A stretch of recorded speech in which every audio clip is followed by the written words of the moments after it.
ফারিয়া, ফারিয়া, ফারিয়া, ও ফারিয়া। কি রে, তোরে আমি কতক্ষণ ধরে ডাকাডাকি করতেছি, তুই কি আবার ঘুমাস? তুই না মাত্র ঘুম থেকে উঠলি, এখনো তো নাস্তাও করস নাই। কই মা, আমি তো এখন ঘুমাই না, এমনি একটু শুয়ে আছি। তাইলে যে আমি এতক্ষণ ধরে ডাকাডাকি করতেছি, তোর কোনো সারা শব্দ নাই কেন? ও, আমি তো শুনি নাই। শুনবি কেমনে? উপরে নিচে 4-5টা ফ্যান চালিয়ে রাখছ, ফ্যানের আওয়াজে কান পর্যন্ত আর আমার আওয়াজ যাবো কেমনে? কেন ডাকছিল? যা, নিচের দোকান থেকে 2 হেলে ডিম নিয়ে আয়। মা, বাইরে যে রোদ, এত গরমে আমি এখন নিচে নামতে পারবো না। সকাল এখনো 10টাও বাজে নাই, গরম শুধু তোর জন্যই পড়ছে। দুনিয়ার মানুষ আর গরমে দিয়ে বাইরে কাজ করে না? একটা কাজের কথা বললেই গরম লাগে। গরম তো আমারও লাগে, আমি কাজ করি না? একটু রান্না করে যায়, তুই একটু জিজ্ঞেস করস না কিছু করা লাগবো কিনা? সব কাজ তো আমি একাই করি। এখন নাস্তা করবে কি দিয়া? ঘরে একটা ডিমও নাই। ডিম আনতে বলছি, আনতে যখন পারবি না, তাইলে সবজি রান্না করছি, সবজি দিয়েই খাবি। আমার সাথে আর আজকে প্যান প্যান করতে পারবি না।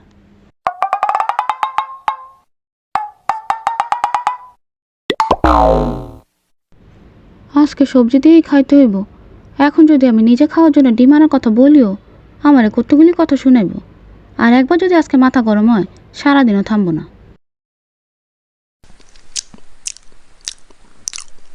আম্মু, আম্মু, দুপুরবেলা কি রান্না করবা? এখন যা দিয়া খাইছ, দুপুরবেলাও তা দিয়ে ভাত খাবি। দুপুরবেলাও সবজি দিয়ে ভাত খাবো? অন্য কিছু রান্না করো। তোরা যে ডিম আনতে বলছিলাম, আনছিলি? তোরা দিন রাত সারাদিন ফ্যানের নিচে থাকা তোকে গরম লাগে? এই গরমে দিয়ে রান্না করে দাঁড়ানো যায় না। আমার তো কোনো গরম লাগে না। গরম শুধু তোর একারই লাগে। আমার কাজও আমার একা করা লাগে, তোর কাজও আমার করা লাগে। তোরা যে কতদিন বলছি তোর রুমটা একটু গোছাইতে, গোছাইছ? তোর রুমের মধ্যে কেউ গেলে বমি করে দিব। ঠিক আছে, আমি এখন খাইয়া গোছাই দিব। এই কথা তো আমি গত 15 দিন থেকে শুনতেছি। আচ্ছা, সত্যি সত্যি গোছাই দিব।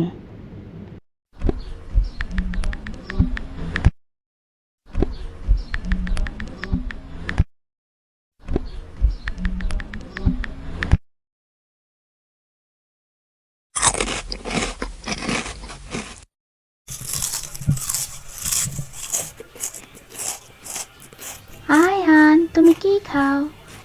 আমি চিপ খাই। তোমাকে দিব না, একটু দাও। এটা আমার। না না না না, তোমাকে দিব না। যেমনি হোক ওর থেকে চিপস খাইতেই হইব। আয়ান, ওই দেখো একটা পোকা। ওই যে তোমার পায়ের নিচে দুধ দিতেছে। ওই যে পোকাটা তোমার পায়ের নিচে, নিচে নিচে। নানু, নানু, মিনি টিপ খাই। দিয়ে দিতেছি, এখনই দিয়ে নানু, দিতেছি। মিনি টিপ খাই। কি রে, তুই আর চিপস নিয়ে বিরক্ত করস কেন? তুই যে ওর খালা, কেউ বলবো তোরে? সারাক্ষণ তুই শুধু ওরা বিরক্ত করস। আর তোরা যাবে একটা কাজ দিছি, তুই তো এখন শুরুই করস না তোর রুম গোছানো। আমি 5 মিনিট পর করতেছি, মাত্র খাইছি তো, তাই একটু জিরাই নেই। তোর 5 মিনিট জীবনও শেষ হবো না। তুই ঘুম থেকে উঠলেও তোর 5 মিনিট জিরান লাগে, তুই খাইলেও তোর 5 মিনিট জিরান লাগে। এমন করে যে কত 5 মিনিট তুই পার করস আল্লাহ জানে। আয়ান, তুমি নানুমনির সাথে আসো, ওর সাথে থাকা লাগবো না। এখনই শুরু না করলে পরে আমার কপালে ঝাড়ুর বাড়ি আছে।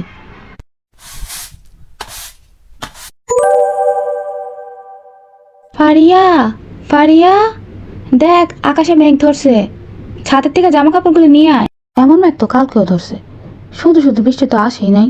এখন জামা কাপড়গুলো আনলে পরে আবার বৃষ্টি না আসলে দিয়ে আসতে হইব। থাক, এগুলি পরেই আনবো। বৃষ্টি আসছে, আজকে আমার খবর আছে।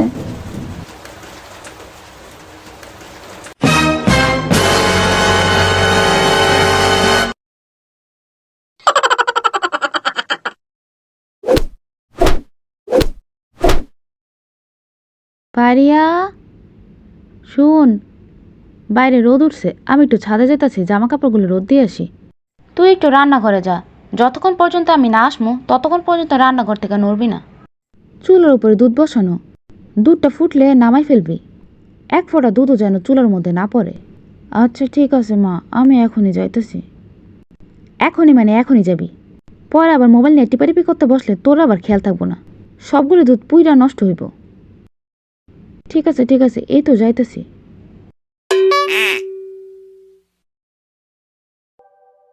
কতক্ষণ ধরে দাঁড়ায় রয়েছে, দুধটা এখন উতরে না। দুধটা হইতে হইতে আমি একটু মোবাইলটা নিয়ে আসি।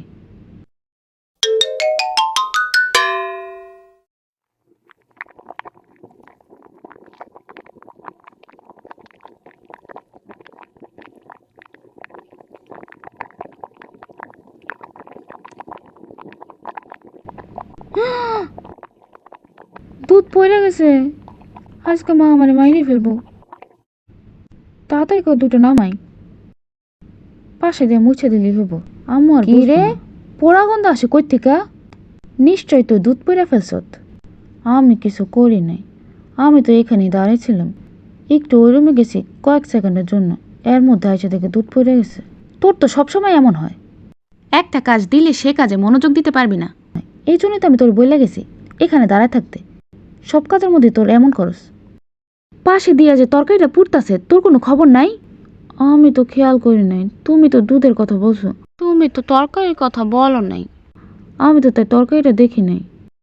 তোর আমি দুধ দেখতে বসে দেখে পাশের চুলার মধ্যে যে তরকারি পুড়তাছে তুই সেটা খেয়াল করবি না? পাশাপাশি দুইটা চুলার মধ্যে কি আছে মানুষ তোর সামনে দাঁড়াইলে সেটা দেখে, তুই পাশে থাকা তরকারিগুলো পুড়লো আর তুই বলতেই পারবি না? এমন ব্যাকল মাইয়া এই দুনিয়ার মধ্যে মনে নাই। দুধ দেখতে বসে বললা মায়েরার পাশের চুলার মধ্যে তাকায় নাই, তার মধ্যে আবার দুধগুলিও পড়লো। কোনো কাজ মায়েরারে দিয়ে হয় না, দিন দিন বড় হইতেছে আর বুদ্ধি শুদ্ধি সব লোপ পাইতেছে। আজকে এই পোড়া পাতিল তুই মাজবি, আমি মাজতে পারবো না।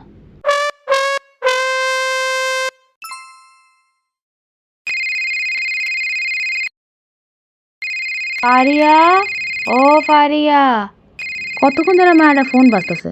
সারাটা দিন ফোন একটা নিয়ে বসে থাকবো, অথচ যখনই ফোন আসে তখনই আর মায়েরার খবর থাকে না।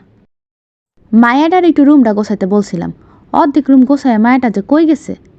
কোনো একটা কাজের কথা বললেই মায়াটা এমন করে, সব কাজের মধ্যে আমার এসে আবার হাত দেওয়া লাগে। এত বড় মাইয়া হয়েছে নিজের রুমটা নিজে গোছাইতে পারে না, সব কাজই এলোমেলো করে করব। যতক্ষণ এসে আমি হাত না দিব ততক্ষণ পর্যন্ত কোনো কাজ ঠিক মতো হইব না। মেয়েদের রুম থাকে কত গোছানো, আর এই মেয়ের রুমে আসলে কেউ বমি করে দিব। এত বড় মাইয়া এখন পর্যন্ত নিজের রুমটা গোছাতে পারে না, কোনো কাজ তো পারেই না, কোনো কথা আবার বলাও যায় না। কিছু বললেই আমি নাকি সারাদিন চিল্লাচিল্লি করি, একটা কাজও ঠিক মতো করতে পারবো না, আবার কিছু ওনারা বলাও যাব না। অথচ ওর সমান থাকতে আমরা কত গোছানো ছিলাম। না না না না না,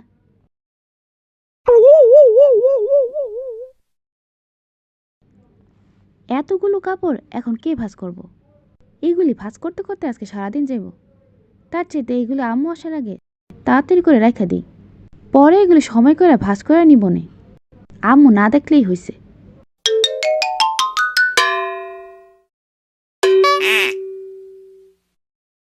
না আম্মু না,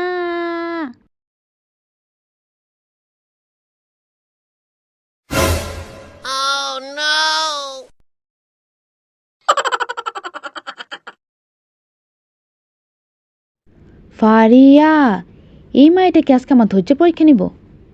সেই সকাল থেকে মায়ের আমার মাথাটা গরম করে রাখছে, কোনো একটা কাজ যদি ঠিক মতো করতে পার।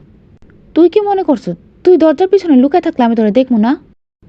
তোর একটু তোর রুমটা গোছাতে বলছি, আর তুই তো নিজের জামা কাপড়গুলি সব এমন দলমচর করে আলমারিতে ঢুকাই রাখছ। এমন করে কেউ জামা কাপড় রাখে? আমরা তো কেউ তোর মতো না, তুই কোত্থেকে এমন হইস? তুই কার মতো হইলি? কোনো একটা কাজ পারস না। তো নানির জীবন আমাদেরকে কোনো কাজ নিয়ে ডাক দেওয়া লাগে না, একবার বললেই দ্বিতীয়বার বলার আগেই সে কাজটা আমরা শেষ করে ফেলতাম। আর ঘর গোছানোর কথা তো জীবন আমাদের বলাই লাগে নাই, আমি আর আপা সন্ধ্যা হইলেই সব জামা কাপড় ভাঁজ করে রাখতাম। জীবনে আমাদের পড়ালেখা নিয়েও ডাক দেওয়া লাগে নাই, সবসময় আমরা সময় মতো পড়ালেখা করতাম। আর তুই সারাটা দিন মোবাইল নিয়ে পড়ে থাকস, কবে যে সেই বইটা দশত? তোর মনে আছে বইয়ের চেহারা কেমন? আমার তো মনে বইও ভুলে গেছে তোর চেহারা কেমন। তোর বয়সে থাকতে আমরা সব কাজ পারতাম, তোর বয়সে আমি তো দাদার বাড়ির 50 জন মানুষের রান্না বান্না করে খাওয়াইছি, আর তোরে ঘর গোছানোর কথা বলছি তুই সেটাই করতে পারস না। আমি যেন 10 মিনিট পর আসে দেখি সব কিছু ঠিকঠাক মতো গোছানো, এরপরে যদি জামা কাপড়গুলো ঠিক মতো ভাঁজ করতে না পারস তো জামা কাপড় আজকে আমি সব বাইরে ফেলামো।